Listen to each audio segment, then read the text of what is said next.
G20 शिखर सम्मेलन में शामिल होने के लिए फ्रांस के राष्ट्रपति इमैनुअल मैक्रों भारत आए थे।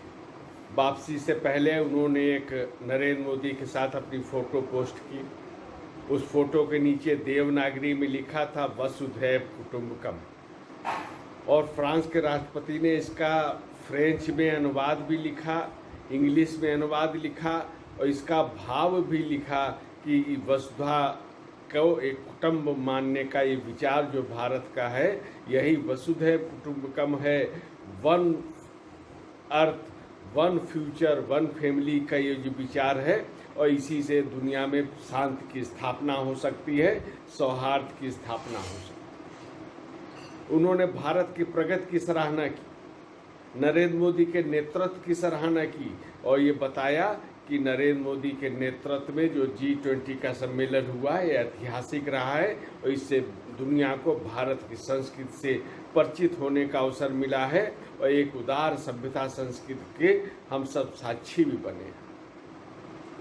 विडंबना देखिए, लगभग इसी समय जो भारत का विपक्षी अलायंस है उसके नेता राहुल गांधी फ्रांस में थे। अब उनके वहाँ पे बयान देखिए। कभी कभी तो इस बात को लेकर आश्चर्य होता है कि भारत के लिए जब कोई गौरव का अवसर होता है, भारत के लिए कोई राष्ट्रीय हित का संरक्षण करने का, संवर्धन करने का अवसर होता है, उसी समय कौन ऐसी संस्थाएं हैं जो राहुल गांधी को विदेश आमंत्रित कर। कुछ समय पहले नरेंद्र मोदी अमेरिका गए तो उसके ठीक पहले राहुल गांधी को आमंत्रित किया गया था। इस बार जब G20 का सम्मेलन चल रहा था, भारत के सभ्यता संस्कृति का दुनिया में उद्घोष हो रहा था, उसी समय राहुल गांधी को फ्रांस में आमंत्रित किया गया। यूरोप के कुछ अन्य देशों में भी गए। हर जगह एक जैसी बातें करते हैं वो। उन्होंने कहा जरा उनके शब्दों पर, उनकी लाइनों पे गौर करने की आवश्यकता है। एक तरफ G20 में भारत के विरासत का उद्घोष हो रहा है, राहुल गांधी कहते हैं कि भारत में इस समय लोकतंत्र नहीं है, संविधान पे हमला किया जा रहा है, गरीबों को, मुसलमानों को, पिछड़ों को, अल्पसंख्यकों को, दलितों को, सबको निशाना बनाया जा रहा है, आवाज़ दबाई जा रही है, बोलने की स्वतंत्रता नहीं है। और इसके बाद एक शब्द वो कहते हैं कि भारत की आत्मा पर हमला किया जा रहा है। मणिपुर मसले पर जब लोकसभा में बोल रहे थे वो राहुल गांधी, तो उन्होंने कहा था कि मणिपुर में भारत माता की हत्या कर दी गई है। फ्रांस में कहते हैं भारत की आत्मा पर हमला हो गया। क्या प्रमाण थे इन बातों के? और एक बात उन्होंने बहुत ही बिल्कुल चौंकाने वाली कही, आश्चर्यचकित करने वाली कही। उन्होंने कहा कि उन्होंने गीता पढ़ी है, कई पुराण पढ़े हैं, ये नहीं बताया कि वेद क्यों छोड़ दिए। बड़ा अच्छा हुआ कि उन्होंने ये रहस्य उद्घाटन पेरिस में किया, यूरोप में किया।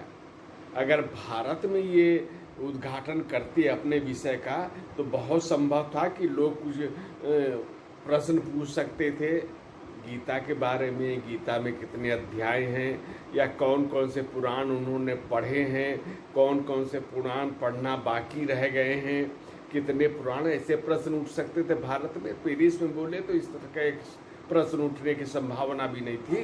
तो इस प्रकार के विचार कम से कम नरेंद्र मोदी और भारत के विरोध के अंतर को समझने की कोशिश करनी चाहिए। विपक्ष का दायित्व है प्रधानमंत्री की आलोचना करे, सत्ता पक्ष की आलोचना करे, लेकिन भारत को नाम लेकर इस तरह की जो आरोप लगाना, संविधान की, आत्मा की, भारत के विषय में जहाँ सब लग रहा है कि यहाँ की ऐसे गृह युद्ध जैसी स्थिति है।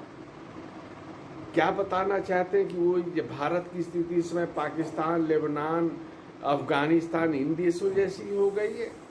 निश्चित रूप से ये जो जिस प्रकार का बयान विदेशों में दिया गया, निश्चित रूप से बहुत आपत्तिजनक। भारत यूं ही नहीं 9 वर्ष में 5वीं सबसे बड़ी अर्थव्यवस्था बन गया है। क्योंकि यहाँ पे शांति का माहौल है, सौहार्द का माहौल है। और जब आप हमले की बात करते तो ये भी कोई बताए कि पिछले 9 वर्षों में अल्पसंख्यकों को, मुसलमानों को, दलितों को, पिछड़ों को जो सरकार की नरेंद्र मोदी की योजनाएं हैं उसमें कितना लाभ मिला और बिना भेदभाव के मिला। और पिछली जो सरकारें थी, आज जो प्रदेशों की सरकारें, उसमें क्या स्थिति है, जरा वो भी बताती हो। और अगर कहीं आपराधिक घटना होती तो कानून व्यवस्था भारत में राज्यों का विषय है, इसको पूरे भारत के संदर्भ में कहना, नरेंद्र मोदी पे निशाना लगाना, ये कितना सच है। और जब कानून व्यवस्था की बात करेंगे तो जो इनके विपक्षी अलायंस की जो स्थिति है पश्चिम बंगाल में, राजस्थान में, केरल में, इन जगह कानून व्यवस्था की क्या स्थिति है। और ये अगर है भी तो इनकी चर्चा विदेश में नहीं होनी चाहिए। अगर भारत की कोई समस्या है तो उसका समाधान भी भारत में होना चाहिए, उसकी चर्चा भी भारत में होनी चाहिए। और विपक्ष के नेताओं को ये धर्म तो निर्वाह करना ही चाहिए। लेकिन एक अच्छाई यह है कि राहुल गांधी का प्रभाव अभी इतना नहीं है, विश्वसनीयता इतनी नहीं कि भारत की छवि को नुकसान पहुँचा पाए, लेकिन उन पे छवि पर जरूर इसका विपरीत प्रभाव पड़ता है। इस ओर ध्यान रखना चाहिए। पिछले कुछ समय से तो ऐसा लग रहा है कि कांग्रेस का केवल एक लक्ष्य रह गया, एक कार्य रह गया। राहुल गांधी इस तरह के बयान देते हैं, फिर उनके केंद्रीय नेतृत्व से लेकर प्रांतों तक जो टीवी चैनल पे बैठने वाले उनके कार्यकर्ता हैं, प्रवक्ता हैं, वो उन बयानों का बचाव करते हैं। पूरा का पूरा लगता है संगठन इसी में सिमट के रहेंगे। और जैसा मैं कह रहा हूँ कि ये भारत के लिए कितना बड़ा अवसर था G20 का। भारत को अपनी बात रखने का जिस तरह से अवसर था, भारत ने नरेंद्र मोदी के नेतृत्व में उस अवसर को पूरी तरह सफलता के साथ उसका निर्वाह किया। 15 देशों के साथ नरेंद्र मोदी की सीधी वार्ता हुई, अनेक समझौते पर सहमति हुई, सहयोग बढ़ाने पर सहमति हुई, आर्थिक क्षेत्र में, व्यापारिक क्षेत्र में, अनेक क्षेत्रों में सहमति बनी है। और आगे चल के इन 15 देशों के साथ नए सिरे से एक जो सहयोग का रास्ता है, रणनीतिक सहयोग का रास्ता है, वो आगे बढ़ने वाला है। ये 2 दिन का उपलब्धि है भारत।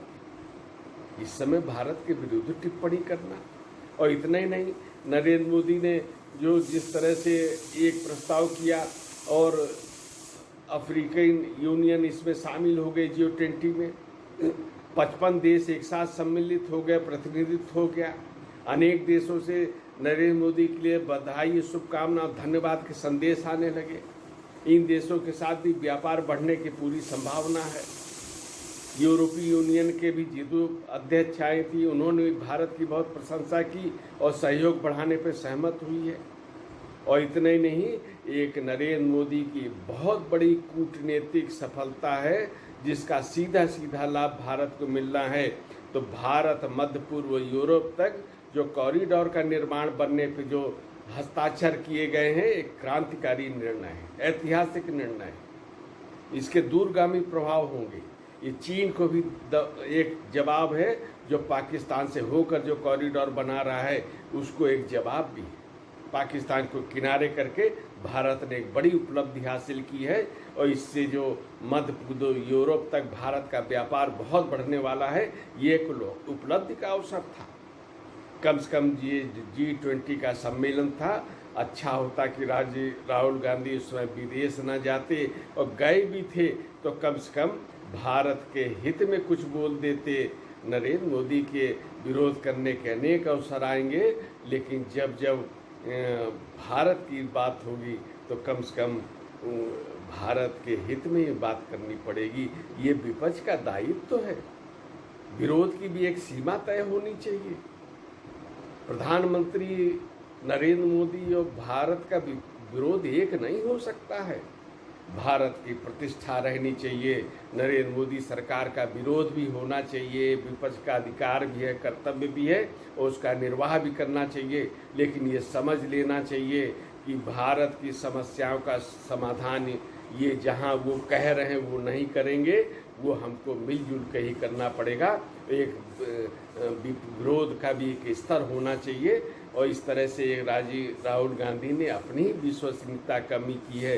बार बार, एक बार नहीं, हर बार विदेश में जाते हैं एक जैसी बात, भारत में ये हो गया, भारत में संविधान खत्म हो गया, लोकतंत्र खत्म हो गया, हमले हो रहे हैं।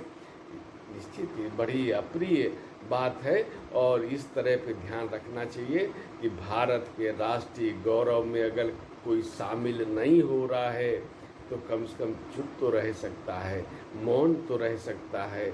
अगर ये सहमति अच्छी नहीं लग रही है, लेकिन ये राहुल गांधी के साथ कठिनाई ये है कि वो मौन भी नहीं रह सकते हैं, जितना मन होता है उतना बोलते हैं और उस बोलने के बाद कहते हैं आवाज़ दबाई जा रही है, भारत में अभिव्यक्ति की आज़ादी पे हमला हो रहा है। कितनी विश्वसनीयता इसके बाद बचेगी, इस पर भी विचार करें।